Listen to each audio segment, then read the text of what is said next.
One of the funny things before we actually won the games was the fact that everyone we met didn't really believe that we'd get it. We were kind of constantly faced with people saying, "What are you bothering for? You won't win anyway."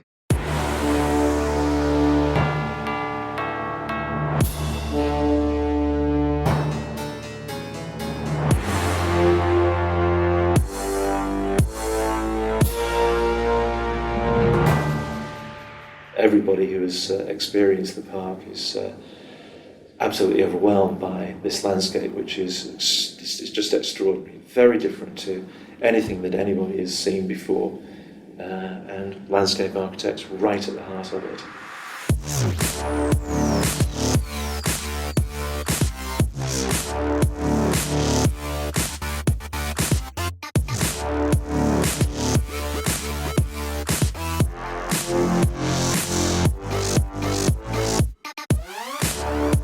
Everyone knew we had to complete by the 27th of July, but what we wanted to do was deliver and create a park for the next century. The collective desire to do the job really well, leave nothing to chance, make sure it's done properly, was palpable. I would like to think that the Queen Elizabeth Olympic Park, which is what it will be known as, will have a real special place as one of the great London parks. It looks as it does because of the mindset, the skills, etc. of landscape architecture. Who knows what it would look like if landscape architecture didn't exist as a species? But if you go to countries where landscape architecture is very poorly developed, and say it's dominated by an architectural view of the world, they don't make places like that.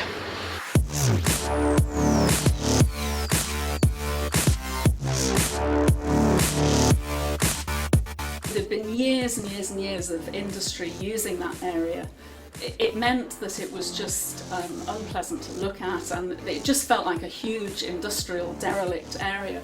It's one of the hardest places you could put an Olympic Games, really, in London, in terms of railway lines, infrastructure that runs over it or on it or underneath it. So that you've got quite a lot of flooding issues, huge amounts of ground contamination. The River Lee was not really there, it was almost like a sort of dirty little channel. And so what we've achieved in putting the park into that location is that the River Lee now runs through a valley again and is there in its glory as a river. But they had the vision of being able to draw the banks back, raise the park up through the mounds such that when you're in the venues you could feel you were in the park. That was genius.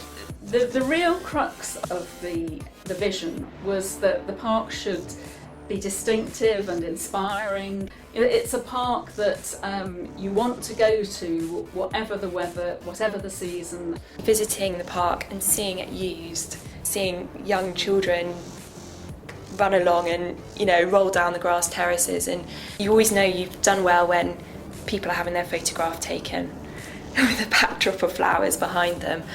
I think that if there was ever any evidence needed that people absolutely love a flower-rich, colourful environment, this is it. I mean, I think we knew what to expect to some extent, but I think even we have been amazed. It has made me realise that a lot of landscape architecture needs to engage much more with the power of things like colour, and that is no point in doing things which are very modest and gentle. If you really want to engage people in the sense of nature, if you give them lots of colour, like on a wildflower calendar, they adore it. We will be doubling the size of the parklands. The master plan for transformation has these elements called stitches, which effectively bring the park out to the edges, to the wider community. So I think it's a great surprise to people who think that what we built during Games is pretty much it, but actually we come in and turn it from a 50 hectare more or less park into a 100 hectare green park. That will provide a real focus for the future development of this whole area. I think there's a lot to be said about the teamwork that landscape architects have been involved in this as well. I think we shouldn't be afraid to kind of team up when we need to. I think you've got to realise that no one firm could have ever delivered something of this scale and this complexity. So the team working for me is incredibly important. What is a park for people as well as wildlife? I think it's been about right. So, and the quality of the design, the quality of thinking, that has gone into getting those habitats right, I'm not sure there's much more we could have done better.